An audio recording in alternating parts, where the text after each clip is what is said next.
1 মাস তার 2 বার অপারেশন হয়েছে। হওয়ার পরে আমাদের কাছে যা ছিল তার দিয়ে আমরা চালাইছি, কিন্তু প্রতিদিন 5,000 টাকার ইঞ্জেকশন তার। তো তা দেওয়া অনেক কষ্ট করে এত পর্যন্ত চালাইছি, কিন্তু এখন আর পারতেছি না। ডাক্তার আবার নতুন করে তারপর আবার ইঞ্জেকশন দিচ্ছে, কিন্তু এখন পর্যন্ত তারে কোনো ওষুধ দিতে পারিনি। এখানকার ডাক্তাররা তারা একটু গ্যাসের ওষুধ দেয় এখান থেকে, ততটুকুই, এছাড়া কোনো ওষুধ দিতে পারতেছে না। শুধু ব্যথায় সারাদিন ছটফট করে, শুধু ব্যথায় ছটফট করে। আর যখন ড্রেসিং করে তখন শুধু চিল্লায়, আমার ওষুধ দে, আমার ওষুধ। তখন তো ওষুধ দিতে পারি না, তখন আমি আর সহ্য করতে পারি না।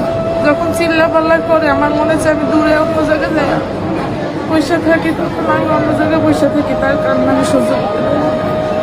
এগুলো সব তার নষ্ট হয়ে গেছে। এখান থেকে পুরো ভিতরের মাংস বেড়ে গেছে, এখানে কোনো মাংস নাই তার।